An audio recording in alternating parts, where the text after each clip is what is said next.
It's Way Up with Angela Yee. I'm Angela Yee, and it is one of my favorite days, a Wednesday, a Wealth Wednesday, and my partner Stacey Tisdale is here. Happy Wealth Wednesday, everybody. Happy New Year. We said we shouldn't still be saying that, but we are because it is our first Wealth Wednesdays of the year, and it is going to be so special. We're so excited because we have, once again, the one, the only, the Budgetnista! And she has got such an incredible thing that she's doing next week that is going to change all of our lives. And of course, she's doing it for free. And she's doing it in partnership. And she's doing it in partnership with an incredible company called Credit Rent Boost, which you're all going to love hearing about. And how psyched are we that we have another sister girl as the CEO of Credit Rent Boost, Miss Elsa Sanchez here joining us as well. Hey, so excited to be here. Yeah, talk to us about Credit Rent Boost because, you know, as a person who's in real estate myself, and every single day I'm looking at different stories about what's going on with buying versus renting and how important it is with your credit and how the interest rates are right now. So what is Credit Rent Boost? So Credit Rent Boost, we're a national rent reporting company. So about a month ago, we just recently got approved to report in Canada as well. So we'll be bringing that on this year as well. So we report on-time rent payments to the credit bureaus to help customers increase their credit score. We can report up to the last 24 months of the rent history and then ongoing as well. That's really significant. Yeah, and our customers can see a score increase typically within 2 weeks of completing the enrollment. So they've found a lot of great benefits for enrolling, boosting their score, lowering interest rates, as you mentioned, getting into better properties, buying properties as well. How does it work? So what they do is they just enroll through our website, quick, easy process, and they provide a couple of documents. We verify it. We verify with the landlord as well, and then it gets reported to the credit bureaus. And it's such an amazing service. I know Tiffany's focusing on credit. Yes. This year for her Live Richer Challenge, which is starting next week, which is a tremendous service for everyone. And she wanted to bring you all into that fold because it can help with her goals so much. So Tiffany, tell us about the challenge and why did you choose credit this year? Well, the Live Richer Challenge is something I've been doing almost every year for about 10 years. Helped over 2 million people. Yes, over 2 million people have come through the challenge. And last time you were here, so many people were excited that you know that Tiffany Aliche was on the show, The Budgetnista. So many people were like, I can give my own testimony how much you helped me. Thank you. Honestly, the woman downstairs when I was checking in, she was like, I just want you to know I love you. That's awesome. But no, so the challenge is something I've been doing for about 10 years. It's always been free. And this year, about 300,000 people are already signed up for the credit edition of the challenge. So every year we choose a different edition. And what happens is at the end of the challenge, we do a survey to say, what do you want to know for next year? And credit, hands down, was like, this is what we want to get on board for 2024. It's 22 days. So y'all know I used to be an educator. I was a teacher. I've got my master's in education. Okay. Talk about it. And so it's a 22-day email course. And we're really excited because we have a new app that's also free that's going to come along with the challenge. It starts January 15th, which is a Monday. But you have Martin Luther King Day, by the way. Okay, because you know we gonna get free. This is part of his dream that he was talking about. And so, but you have to sign up by January 14th because we are closing doors because it is live. And so we're going to be collectively doing, hundreds of thousands of us will be collectively doing the challenge together. And if you don't get in, that's okay because we will do another cohort again in February and then after that. But the 22 days starts January 15th on Monday. But yeah, it's just a 3-week challenge where week 1, you learn all about what is credit, how do you accumulate it, why is it what it is. Week 2 is going to be all about how do you raise your credit score, because that's what everybody wants to know. Yes. You know? And then week 3, how do you maintain credit? Right? Because so many people come to me when they're about to apply for a mortgage or they're about to buy a car. And credit really is like, you need to know me before you need me. Right. And so if we can get you ready now, you know, you want you to stay ready so you don't have to get ready. So I'm excited about that because 2024 is really going to be the year of credit. Yeah, because some people feel like right now I'm not in a position to purchase a home with interest rates the way that they are, even though they say when they come back down, it's going to be even more competitive because so many people are waiting. So it's a hard thing to gauge. But your credit should be the main thing right now. I tell people, because people will ask me, like, I do want to think about buying a house. Start getting your credit ready now. Today, And I think rent is probably one of the biggest things that we have to pay on a monthly basis. Absolutely. And so that's why something like credit rent, we would love for that to be able to count towards our score, making all these payments, especially when we're doing what we're supposed to do on time. Why shouldn't that count for our credit? And that's one of the things that's different about the challenge this year. You're incorporating credit rent boost. So tell us about that and what made you want to do that. Because first of all, it seems so messed up that if you do one thing wrong, you cough wrong, they're like, it's on your credit report. Sorry, girl, 30 points. Right? And then if you do all these things right, they're like, yeah, that kind of doesn't count towards your credit. And so that's really, like, it's unfair. So I love credit rent boost because it allows something that normally would not count towards your credit, and they make it count. Yeah. Because the way you pay your rent should be an indicator of how you navigate your money. Because ultimately, that's what your credit is supposed to be a gauge of. It is your financial GPA of how you manage. So remember your grade point average?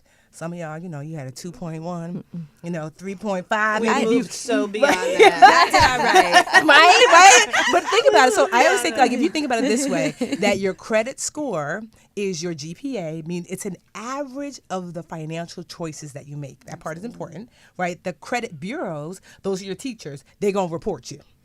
And then your credit report is your transcript. So that is a wider view of all of your choices with some of the explanations behind your choices. So when you remember that, then you're like, okay, this is how I have to navigate, that I want the teachers to report a wider view of the choices that I'm making. And that's why I like credit rent boost, because it includes something that normally is not included if you do it right, but is absolutely included if you don't. Yeah. Elsa, what's your own? We like to get personal up here. Yeah. What's your own personal experience when it comes to paying bills on time? When it comes to credit, it's very difficult sometimes when I'm a single mother. I have 2 children, and sometimes just when I went through my divorce, just paying my bills on time, getting my credit cards paid, my house, my mortgage, getting everything lined up was very difficult. So I was telling Tiffany that I'm a huge fan of hers. I mean, from way back in the day. And I was like, okay, I know her. I'm going to be on the radio with her. I'm super excited. I'm a huge fan. And I followed some of her guidance. So, hey, you pay your rent on time. You pay this on time. You have to get credit for it. You have to be able to manage your money. You have to learn how to do that, especially as being a Latina. Nobody else is going to guide me through that. It's just I have to learn it on my own, and I had to go find resources for that. Yeah. Tiffany, you're building like a super app, because talk about how we access credit rent boost through your challenge. So once you go to the challenge, so you would sign up for Literature Challenge, lrccredit.com. lrccredit.com. Right? lrccredit.com. That means Live Richard Challenge. Yes, exactly. Because some of y'all are like, wait, write it down.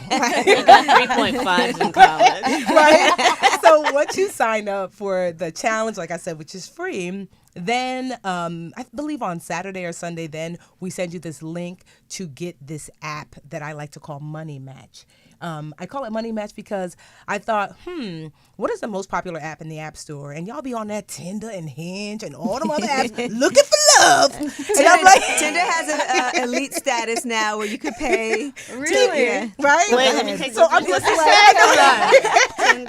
okay. so I'm like, instead of, mind. right? But I'm like, you're so busy trying to get matched, for relationships. Why don't you get matched to the money apps? Or match the money resources, because that honestly is probably going to do you better than looking for love in this moment in time. Unless it's sugar daddy. That's a different kind of matching. And so inside of Money Match, we're going to be adding apps and tools that are what I call Budgetnista approved. These are apps that I use myself, apps that I have vetted with my team, and Credit Rent Boost was one of them, because I was like, oh my gosh, what a great tool to help people be able to maximize their good choices that are not otherwise counted. So I'm excited to so Credit Rent Boost, you guys are you're our flagship.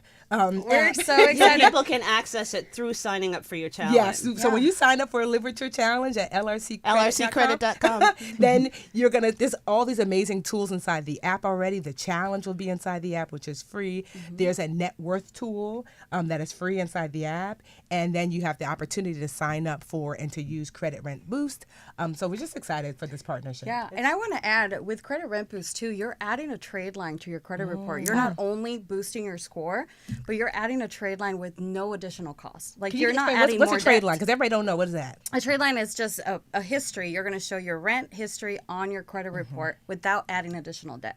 Okay. So you don't have to go get a credit card and add additional debt on your with Credit Rent Boost. Yeah, it's like a paradox. To build credit, I have to go into debt, Yes. and that's what Right. this stops. But I mean, you can go back 2 years. Yeah, so we can give you a history of past Oh, 24 great. months. Okay. So if you live somewhere for a year and then another place for another year, we combine that history, verify it, and then we report it to the credit bureaus. So your landlord has to participate in this too. Yes, so your Okay. landlord does have to participate. We have to verify your rent payments to make sure that you're not having your friend or your family member verify your rent payments, because Right. we want to make sure it's legit.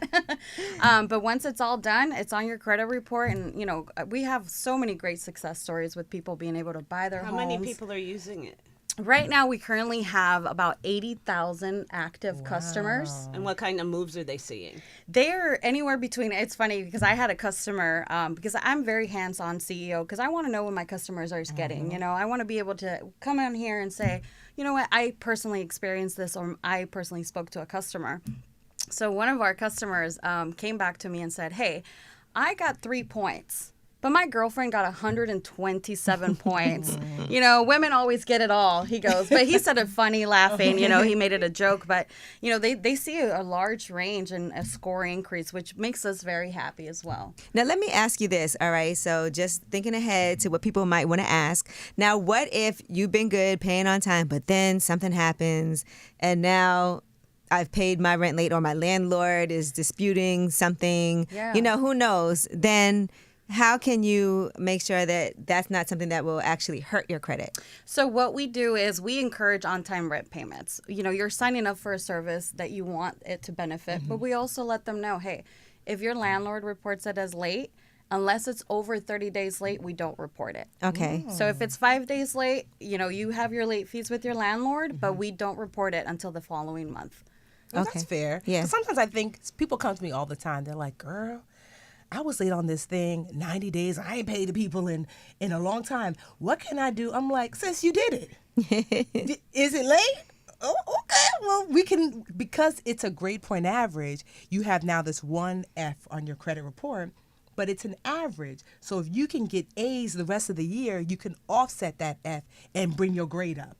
So think about like 1 late payment, but then 11 on-time payments. Right. So that you always remembering that it's a GPA, your financial GPA, that like, okay, that I might not be able to erase the F, but I can offset it with really good grades by paying on time moving forward. I still hear the teacher in you. You can, Yeah. I love that. I'm going to add that. Everything relates to what's your grade. Because you know the people need to My understand that. mom was a principal. This is like hearing home language. Because sometimes people just don't want to like accept the fact that we all make mistakes and that's okay. Right. And so it's like it's not about erasing that mistake, but it's about, well, what can we do to work with it?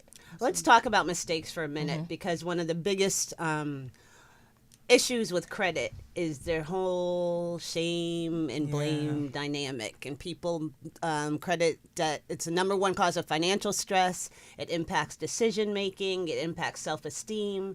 People isolate. And how important is it to move in, to just not become victim to all Take of that? control. To take control of those emotions. Shame is like one of the worst emotions that you can experience, because it tells you that you're a bad person. It tells you that you're alone. It tells you not to tell anyone. You know, that shame needs silence in order to grow. And so the only way to shed shame is to give voice to it. Because once you tell your bestie, your sister, your cousin, your mom, your dad, that honestly, I owe $50,000 on credit card debt and I don't know what to do. Shame is like, damn, now she told somebody, now he told someone, and that person might relate to them that like, okay, so then what can we do to help? And you start to realize that you're not alone, because shame shields solutions. And so if you're experiencing financial shame and you're feeling overwhelmed, it's one of the reasons why I started the challenge, because you now have 300,000 people who are saying, my credit is imperfect. And so you're not alone. And so it allows you to release that shame, to find that person, whether it's me or someone in the challenge or posting on social, whatever that looks like, to release some of it. So now you're like, now that it's out there, shame doesn't have control anymore. I can now do the thing to fix it. But yeah, like financial shame is one of the worst because it will keep you inside the house. It'll keep you from hanging out with your friends. It'll keep you from... Or sometimes you get deeper into it because you're like, oh, forget it. It doesn't even matter anymore. And you dig yourself. It causes total paralysis. Yeah. And that's why we always talk about self-worth. Has got nothing to do with net worth. And I'm so touched that she's actually putting some of my financial psychology stuff in her challenge, which I'm really excited about. Because people need to get past it, honestly, but they don't know how. And the truth is that once you start making even like small steps, it feels better. Great. Like when you can say, oh, my credit went from a 520 to a 580, you start feeling like, okay, I see some things happening because I definitely have encouraged some of my own personal people to go ahead and make sure they even know what their score is. Yes. You know, that's the first step. What's on my credit report? What is my score? And how can I make sure that I link certain things? How can I start making payments? How can I start talking to these creditors who I owe money to make sure I can work something out? Because you don't know what you could work out until you even have those conversations and then put yourself on a plan, you know. But taking some type of action, I think, has been something that's always been helpful to me. Yes. But Even it's me. scary. It is. Look, I sat home, you know, all during this last break because I personally have been doing a lot of things. I like to tell people I'm cash poor right now. So a lot of people will see like what you have and think, oh, she could get money for this or she could do that. But sometimes personally, like, I've extended myself in a lot of different directions with different things. So now I know I got to sit down and like budget, but I also know what my goal is. And I also have like this whole spreadsheet that I write down like everything, you know, that I owe, new things coming in. I put it right on the spreadsheet, what I have coming in, what I have in the bank, what I'm going to spend on this. And I communicate with people. I'll be like, look, I don't have this, but I will be able to have that for you on the 21st. And at least you know what it is. And now you're not calling me and I'm not shame freeze you. I'm not ducking your text messages and your calls because we've already spoken, so you know what it is. I love you talking my language. I love a budget. They don't call me Budgetnista for nothing. Budgetnista. Yeah, because so when you sign up for the challenge, the first thing you're going to get is something called a starter kit. And in the starter kit are all these tools and resources that I recommend. So, of course, Credit Rent Boost is there, but also like a budgeting tool like a Rocket Money, also like one of my books, Made Whole. So all these tools are inside there that you'll be able to use to get on track. Because what I don't want is that you get your score to a great place, but then you fall back into the old habits. And so the teacher in me is like, when I'm not here, what tools are you going to need to maintain your great credit score? So that starter kit comes free and you get it instantly as soon as you sign up, because I know you need more than just credit. Is not just about credit, because bad credit makes for an expensive life. Everything costs more when you have bad credit. You know, and some things you can't even do. Yes, No. you can't even get a phone. You want to rent a car? Sis? Imagine you have to figure out who can I get to co-sign. I know, right? Listen, I don't know who I would call if I needed a co-sign. Yeah. Stacey? Don't Like, Stacey said, I'll be over later with popcorn. Don't and Netflix. co-sign. I can't afford to do that. I'd rather lend you money than lend you my name. I don't co-sign. That's my. I would right, call and it. you would hate to have to make that, like, who can you do? And then that could ruin a relationship. Like, can you co-sign for this? I'll go off the wealth cliff with that woman. Yeah. So that's a whole different thing. Let's stay on the couch for just a minute, because January 1st, everybody makes these New Year's resolutions. Financial resolutions are number one. And if you dig further into that, getting out of debt is actually number one. Yes. It's kind of mid-month now. Tired. Not yet. It's only the first week. I mean, But I loved the conversation when you and I had, even when people are starting to feel weak. One, you've put things in place to keep you going throughout the year, because Credit Rent Boost, it's ongoing every month. Ongoing. And also, you emphasized it's still those things you do in the first few days of the year that are important. I can see you through. Teach, preach. No, it's true. So it's one of the reasons, because I love that you said yes. Mid-January, you know, the gym gets a little more empty, right?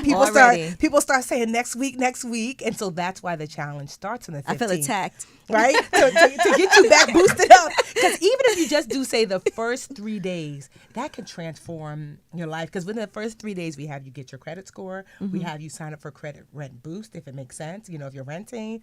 And we have you at least look at like, where am I financially, and join a community of other people. Those 3 things can totally transform your financial life, even if you don't do anything else. Even if you start to feel like you're falling off track, it's working. Yes. Put the systems in place. Yes, because 3 things we all need in order to get from where we are to where we want to be. And that's knowledge, because when you know better, you do better. That's access, especially if you're a person of color. Having access to tools and resources, sometimes it's a privilege for us. Not even a privilege, but a luxury, because we don't always have access. But through these kind of conversations, you do. And lastly, it's community. We work really well in community with each other. I am Nigerian. I was born here in the United States, but the first time I went to Nigeria to visit my family, I realized that the village, my last name's Aliche, and I'd meet someone, and they'd say, oh, I'm Aranda Aliche. I'm like, oh, my last name's Aliche. It's like, oh, I'm Chike Aliche. I'm like, oh, my last name's Aliche. My dad said, girl, everybody here is Aliche. I said, how is that? He said, a village is literally your extended family. And so we have been brought up to be in community and to support each other in that way. And so I've extended it to all things personal finance for us as well, because we work best in community. And that isolation thing. Yes. So we can all be budgetnistas. Yes. Let your work dying to workouts- say something. Go ahead. Let your workout, let your diet go out the window, but not your financials. No. So we had an interesting talk the other day. I was telling Tiffany about Ariana Huffington. If you don't know who she is, she's a woman who founded the Huffington Post. And journalists have a challenged relationship with her because the Huffington Post made journalism free, cut all our salaries in half. We are being an entrepreneur. But anyway, that's a whole other story. She was giving a speech in front of the National Association of Black Journalists one year, and she comes out. Nobody's real happy to see her, but she gives this speech that just blew my mind. She's like, starts it, what is America's problem with debt? She said, I am the youngest of 9 children. She's like, you think my mother could have raised us if she didn't take out debt? She's like, you think I could have come to the United States if I didn't have debt? You think I could have gone to college, started my business, lived anywhere? She's like, debt is wonderful. I don't understand. Americans think it's like debt makes you a bad person and all this stuff. And it was just like, wow, to hear that different perspective. And Tiffany and I were talking about this, and she was like, but the United States relationship with that isn't quite that cut and dry. But you have to remember, Ariana, where is she from originally? I don't want to say Hungary. Right? But so the United States has an obsession with debt, right? So if you were to build a house, say, Angela, you're going to build a house in Africa, in Nigeria, let's just say, you have to purchase the land. Ain't no debt. Then, like, you have to have enough money for the foundation. There's no debt there. Then you have to have enough money to furnish and everything else. So by the time that house is done, you own that house free and clear.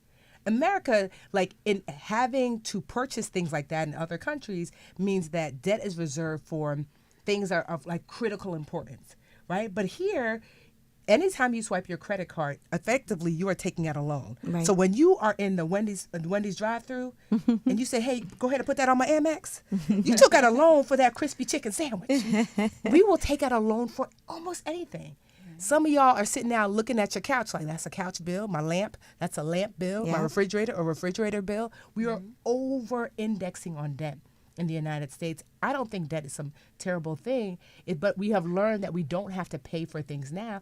Like, you know, like you see those companies is like buy now, pay later. Right? When I was a kid, we had what did they used to call it? Layaway. We had layaway, but no. And rent to own. Yes, but the layaway has taken. I mean, you could get a lip gloss on payments now. Right. Lashes on payments. Because they have that when you go to pay for something and check out. Yes. You can, Option now. Yeah, you can do installments. Yes, for everything. That is unhealthy. What about this? Okay, so the author of Rich Dad Poor Dad. Did you guys? Robert Kiyosaki. Kiyosaki. Yes, he said he's $1 billion in debt.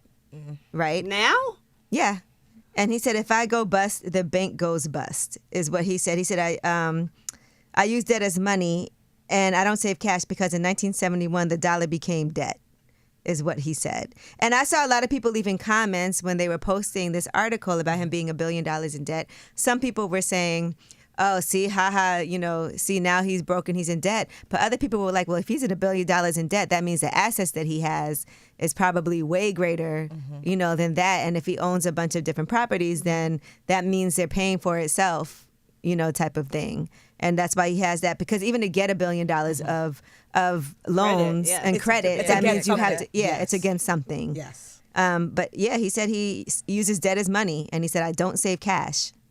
Well, there are a lot See, of it sounds like he did a 180 I know. since that book came out. Well, no, I think that's always been kind of his He stance. says living debt free is the worst advice you could give. Here's the thing that typically very wealthy people, they'll do this. So you'll have like some asset that's worth a whole lot of money, and the bank knows that you have this asset that's worth a whole lot of money. Say you own a sports team or some business, and they will allow you to borrow against that thing because they're like, well, worst case scenario, we can go get that thing. So that's what it sounds like he's really Well, saying. what he's saying is he recommends leveraging debt to buy assets, but not taking out a loan to buy materialistic Exactly. items That's what I meant. that Yes. won't That's increase what Good in debt. value or That's pay what Let's dividends. talk about that. There's Yes. good debt, there's bad debt. Right. Yes. Mortgage, student loans to some extent, unless you don't take out $200,000 a year in student loans or $200,000 student loans if you want to be a teacher. But there's good debt and there's bad debt. And talk about that. So there's assets and liabilities, right? So an asset, you have to remember, is a thing that puts money into your pocket. A liability is something that takes money out of your pocket. And so ideally, if you are going to go into debt, you're wanting to go into debt to attain more assets. And then you can use the money you make from those assets to purchase the things that you're wanting. Right. You know? But if you are really G with it, you use the money from the assets to buy more assets. And that's how you never have to work again. Okay. That's know? Your different. equity. There we go. Yes. And what do you need to be able to do that? A good Credit credit score. score, Yes. which is what the Live Richer Challenge and Credit Rent Boost is all about. All right. Well, again, one last time for the website to join the challenge. I like saying it. LRCcredit.com. Yes. LRCcredit. And you got to sign up by the 14th. Yes, because don't cuss me out because y'all be so mean sometimes. And I'm like, I told you it closes on the 14th because I want us to all do it together as a community starting the 15th. And don't worry, even if you miss it, you can still sign up for the wait list and then catch us next month. And one thing we got to touch on, we have a CEO here, we have the Budgetnista here, we have a financial behavior expert here, we have that little sparkle is way up. We are all women of color, and we are actually have the hardest time with debt. We get higher rates for loans. We get just the hardest time. What are some special pieces of advice and encouragement we have for women of color, starting with Angela? Oh, you're asking me to start with some pieces of advice? Okay.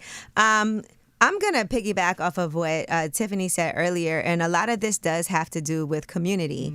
And so I do feel like when it comes to being an entrepreneur and starting my business, and even having this show, Way Up with Angela Yee, and even for the new ventures I'm about to embark into, it is the women who have been, I feel like, the most supportive of me. And I know, like I've said before, there's this myth that we don't support each other and that women of color and Black women are so competitive, but I feel like the community that we've built and the help that we can give each other and being transparent and open, is the greatest thing. And also just, you don't have to be a full-on mentor, but even being able to, like, if someone asks for a little help or advice on something, being able to do that, has been, I think, something that's helped me a lot. And everything comes around full circle too. And so I just can appreciate everybody who's supported me in any way whatsoever.